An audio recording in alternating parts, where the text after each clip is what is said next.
Bonjour Bruno Béchisin. Bonjour. Et ma première question s'adresse à l'ancien responsable du syndicat de police Synergie Officiers, que vous avez été, mais c'était il y a un long moment déjà.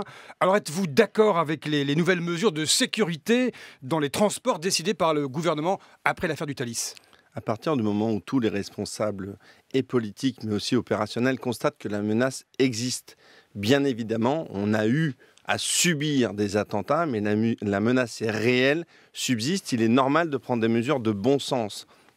Dire à nos compatriotes que oui, dans les trains, dans les métros, il faut des agents en civil armés, en capacité de riposter, oui. Qu'il faut faire des fouilles, des palpations de sécurité préalables, oui. Par contre, il y a une ambiguïté, et ce sera le fil rouge peut-être de ce matin. Il y a une ambiguïté quand le gouvernement l'annonce aujourd'hui. On parle des transports, on parle d'un domaine de compétences régionales.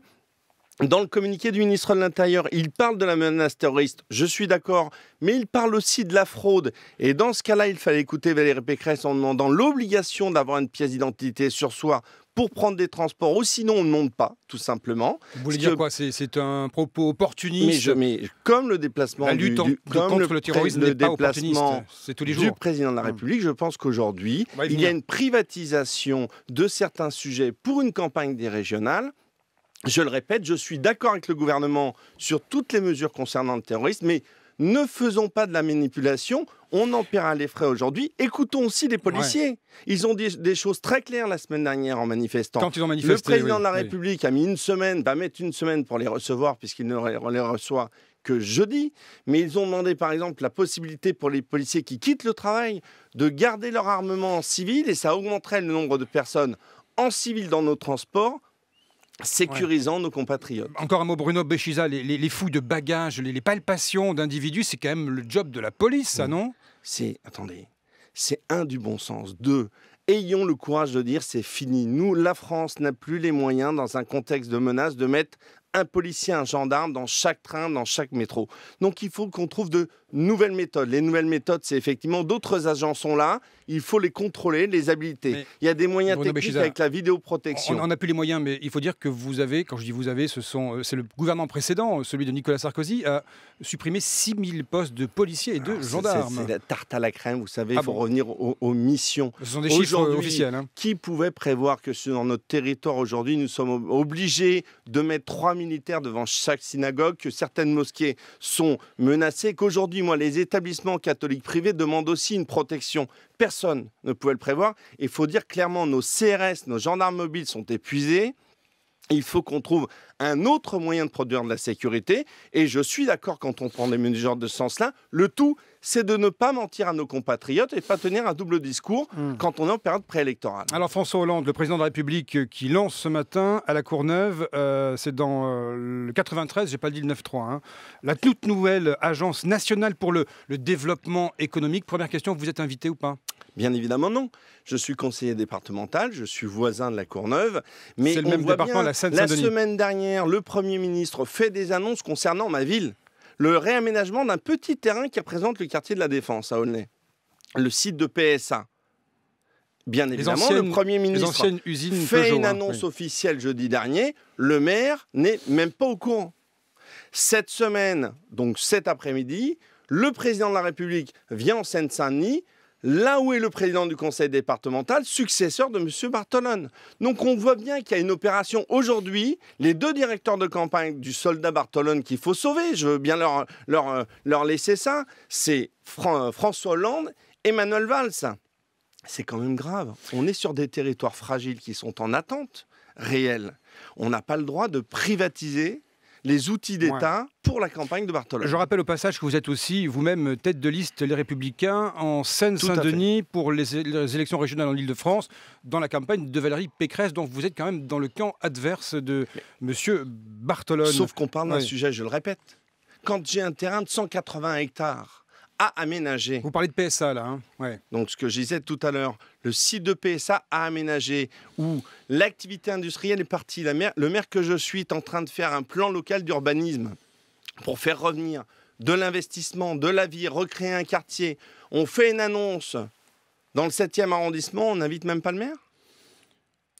Donc vous êtes en colère ce matin là-dessus. Bien évidemment. Bruno Béchiza, il y a 10 ans, Ziad et Bouna trouvaient la mort à Clichy-sous-Bois, ce qui avait déclenché alors la crise des banlieues. Vous étiez policier à l'époque. À l'époque. Ouais, c'est peut-être à ce moment-là qu'on s'était croisés du reste. Mais qu'est-ce qui a changé 10 ans plus tard, Bruno Béchiza? Tout et rien. Tout parce que l'État, il faut aussi dire les choses, quels que soient les gouvernements successifs, a mis beaucoup d'argent public avec l'agence de rénovation urbaine. Lanru. 15 milliards mis dans les quartiers. C'est pas mal ça, Lanru. Mais attendez, je n'ai pas critiqué, je vous dis 15 milliards mis dans les quartiers pour faire de la rénovation urbaine. Sauf que ça ne sert à rien. Et pourtant, c'était important de désenclaver des quartiers, de rénover du bâtiment, de faire venir des transports. Moi, j'attends toujours ma gare en 2023 dans mes quartiers nord pour les désenclaver, pour que les gens puissent sortir de leur ghetto, de leur prison. Ouais. Mais pour une chose, pour travailler. Et on n'arrive pas à faire revenir. C'est le but apparemment de la nouvelle Agence nationale pour le développement économique. Si vous le permettez, on en parlera quand même là aussi de la manipulation. Le président de la République présente comme une nouveauté un truc qui existe déjà, mais là aussi de manière très opportuniste dans le cadre d'une campagne. Oui, aujourd'hui nos territoires ont besoin d'activités, mais on a des carcans. Et les carcans, c'est l'État. Encore une fois, un exemple très concret. Sur le logement, puisque vous en parliez, ça durera 30 secondes. Je suis sur une ville où j'ai 40 000 personnes qui habitent dans des quartiers prioritaires. J'ai 3 000 demandes de logements sociaux.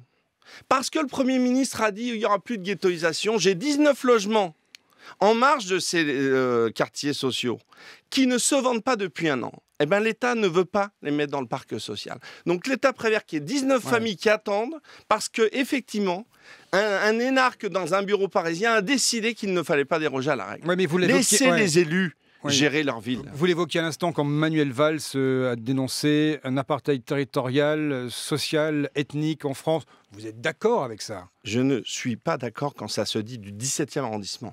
Quand un maire qui connaît son territoire dit « dans ma ville, ça se passe comme ça », oui. Mais arrêtons de tout décréter dans les quartiers parisiens. La mixité sociale, ça ne se décrète pas. C'est au niveau local qu'on va mettre en place des outils pour que les gens se rencontrent. Et la mixité dans les collège souhaité par la ministre de l'Éducation, Najat Vallaud-Belkacem. Vous êtes d'accord avec ça? Attendez. Parce que vous serez impacté par cette décision. Depuis que Mme Belkacem est ministre du reste tout court, elle n'arrête pas d'allumer des mèches où tout le monde est mécontent. Moi, j'ai eu à gérer, et c'était pas elle, mais c'était son prédécesseur, la réforme des rythmes scolaires, c'est dramatique. Les mères ont eu à choisir entre un mercredi et un samedi, les gosses sont fatigués, et ça coûte un argent fou pour rien. Ensuite, elle a eu ses sujets sur la famille. Elle a créé, et c'est le président de la République qui a mis la France dans la rue sur la famille. Aujourd'hui, elle touche au collège. Mais attends, qu'on arrête. Les gens en ont assez de soi-disant réformes. Dans des outils, on a besoin d'ascenseurs sociaux. On ne décrète pas la mixité. Au contraire, trouvons des exemples positifs. Bruno Béchiza, Marine Le Pen, aujourd'hui en correctionnel à Lyon pour avoir comparé les prières de rue à l'occupation. Commentaire sur ce qu'avait déclaré la présidente du Front National. No comment. Pourquoi no comment? No comment parce qu'effectivement, aujourd'hui, un maire responsable sur des territoires compliqués comme les miens. Vous avez des mosquées, des synagogues, j'ai des églises. 85 000 habitants dans une petite ville comme Aulnay-sous-Bois. J'ai effectivement des églises qui doivent être protégées, qui doivent être respectées. J'ai 2 synagogues qui doivent être protégées, qui doivent être respectées. Et j'ai des fidèles musulmans qui doivent pouvoir prier dans des conditions respectables. Tout simplement. Arrêtons dans ces moments si particuliers de monter les uns contre les autres. Vous êtes conscient que le Front National, aujourd'hui, tente de capter l'électorat dans les villes de banlieue, l'électorat populaire, y compris même l'électorat issu de l'immigration. Vous êtes conscient de ça ou pas? Ça fait partie de leur défi. C'est ce qui avait été annoncé avec une petite goutte de sang au coin de la lèvre par certains commentateurs avant les municipales. On a bien vu que les maires de la droite républicaine, les candidats de la droite républicaine ont gagné les villes. Je répète qu'en Seine-Saint-Denis, aujourd'hui, il y a 21 villes de droite sur 40. On a annoncé la même Bérésina au départemental. On a bien vu que l'UMP, à l'époque, a mis en place ses élus. On verra. Une campagne, effectivement, si on fait une campagne désincarnée, c'est le Front National qui peut passer. Vous êtes conscient que le Front National est donné largement en tête dans de nombreux sondages répétitifs dans plusieurs régions. fasse son travail, nous, dans notre rôle d'opposition, d'être sur le terrain, de faire des propositions concrètes comme le fait Valérie Pécresse, et que le gouvernement arrête de faire le pompier pyromane en utilisant les outils d'État pour faire la campagne électorale de M. Bartolone. Donc vous dites le Front National face aux Républicains, même pas mal, c'est ça? Vous ne craignez rien? Pour l'instant, les Républicains doivent faire leur travail, c'est-à-dire leur campagne de terrain et peut-être un peu moins, effectivement, de commentaires sur d'autres sujets plus éthérés. Bruno Meshiza, merci d'avoir été notre invité ce matin.